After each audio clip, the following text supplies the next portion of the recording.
This is not a drill. What's the most resilient parasite? An idea. A single idea from the human mind can build cities.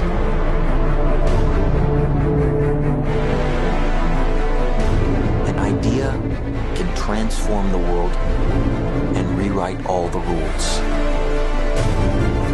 Which is why I have to steal it. He's hiding something, and we need to find out what that is. We gotta break out of here. Give him the kick.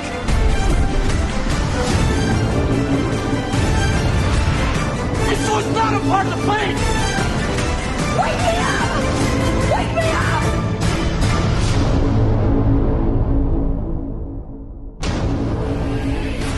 I know we have still not shattered that highest and hardest glass ceiling, but someday someone will, and hopefully sooner than we might think.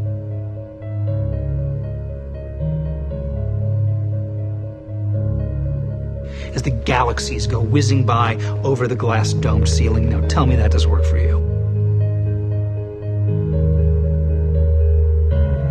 If it's true, does it change how I live my life? This is something that is not an easy answer because of the magnitude of what we're talking about here. How it will change your life, first of all, when you understand it, is dramatic, to say the least. Will it change you from having to go to your job every day and the things that you typically do every day? No. But when this knowledge becomes more mainstream and these agencies are starting to be held accountable, and you understand that they're all participating in this, not just the United States government, not just NASA, but China, Russia, India, all of them have space programs. They all have the same symbolism. They're all doing the exact same thing to their citizenry. And the first thing you have to understand about this is that the deception goes all the way to the top. And when I say all the way to the top, you have to kind of get rid of the notion that the people at the very highest levels are working together.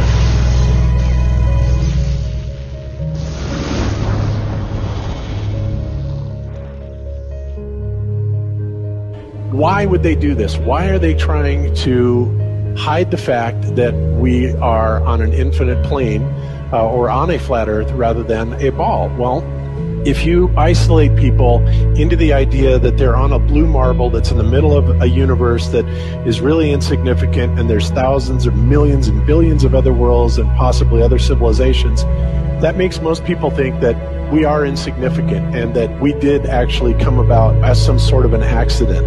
Now, when people believe that, their minds are much more malleable into being given the idea that there is no God, there is no creator.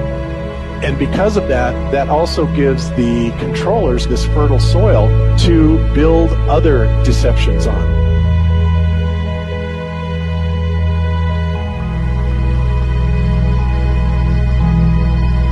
Why do you think that Truman has never come close to discovering the true nature of his world until now? We accept the reality of the world with which we're presented. It's as simple as that. It's about total control, mental, physical, spiritual, every way, shape, form possible. You have to remember how big of a conspiracy this is. This isn't talking about just the JFK thing, or isn't talking about just 9/11. It's on an umbrella kind of system to where it is the biggest deception that there is. It actually exposes every other deception, and nothing else brings down the power of the elite, because it really exposes education, science, the economy, television, museums, universities. Think of all the things that have been fooled. I feel worse for the people that are out there building satellites, the people that are out there actually working for these space agencies, the people out there teaching in schools as professors, because they would all come to the conclusion eventually, once this gets out, that they've all been contributing to the lie. Why do you believe what you believe? Prove it without using NASA or any other space agency. the government or military of any country in the world. Why would I say that? NASA has been proven to be liars time and time again. I could spend a whole weekend here showing you the lies of NASA. How many of you believe your government is 100% honest and can be trustworthy? And how many of you know the military answers to their government? Okay, so if those three sources are all proven liars, why would you trust them? Fool me once, right? Shame on you. Fool me twice, shame on me. I say, continue to believe pathological liars and you're an idiot. But that's what we've all done. And so, I look at these stuff, we've all seen the textbooks, we've all seen the videos and movies and all these things, and there's so much of it. Do you know what the budget NASA has? You know how much they get? How much money they get? Have you seen the movie Gravity? Okay. That's made for about $100 million, give or take. And if you saw the movie Gravity, that was pretty impressive. I saw it on IMAX, big screen, like, wow. I mean, I felt like I was with Sandra Bullock flying around in space, freaking out myself. Okay, this is what they're able to do with $100 million. What are you able to do with tens of billions of dollars a year since the 60s? Now, in my opinion, we're being lied to not only about the shape of the Earth, we're being lied to about the very nature of reality itself.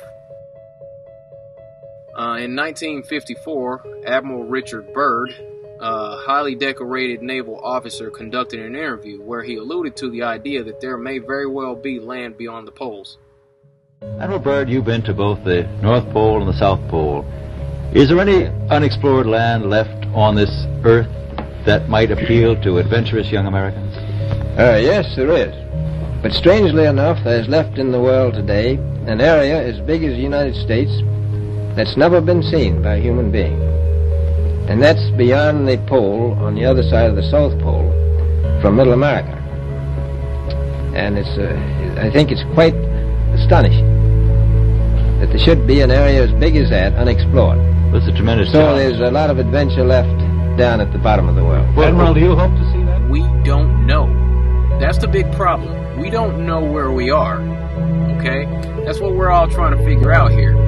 But there is the Antarctic Treaty where, 53 or so nations have signed saying that no one's going to lay claim to Antarctica and that there are massive restrictions for travel there. You can't just get up and go to Antarctica on your own. You have to have a tour guide with you. There are only certain entry points and there are limits on where you can go search. Personally, I think the unconquered South face is the only one worth scaling. It's a 20,000-foot sheer wall of ice, but that's never stopped me before.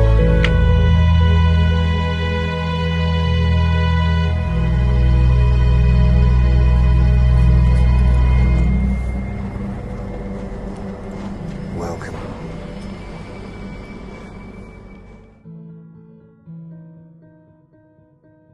No, I just want to stand on top of the wall and piss off the edge of the world.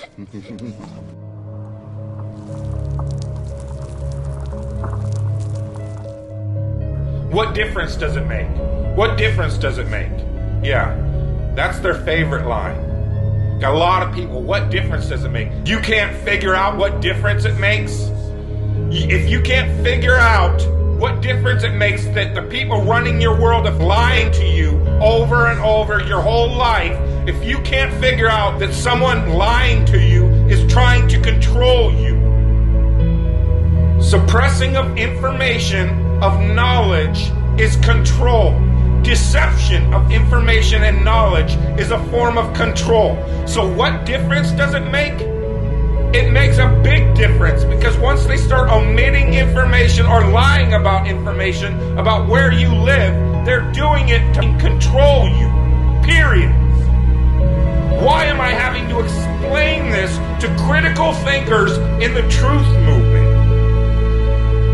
The way you control billions of people is to keep them divided and fighting each other. Flat Earth is not a psyop. Flat Earth destroys the psyop. Every psyop that's been used to control us. For as long as they've known about it. So this system has been in power and control for hundreds of years, ever since they convinced the rest of the world that they didn't know where they live. It created this fantastical scenario to make people feel insignificant and to follow those that appear to know better. Why is the flat earth so important? Because it shows the deception. And if everybody would just come together and demand answers, they would be in checkmate. They would not know what to do. Train up a child in the way that he should go, and when he is old, he will not depart from it. I believe that's why we have so many who are indoctrinated to still believe and fight so hard for the heliocentric model. The reason being is because we've been taught the globe model since before we had the ability to think for ourselves. Think about that. Before you could think for yourself, before you could form rational thought, you've been taught that you live on a spinning ball, although your five senses tell you something totally different. Our senses tell us that the earth is flat and stationary, that the sun and moon and the stars rotate above us just as we see, that they make their annual cycles in such a way that we can calculate days, months, and years of the passage of time, just like in Scripture. The earth in itself works like a well-designed timepiece, and we all know that any timepiece that we can think of has a designer. What if the lie is to hide the existence of that designer? What if they're lying to us about this because they're hiding God?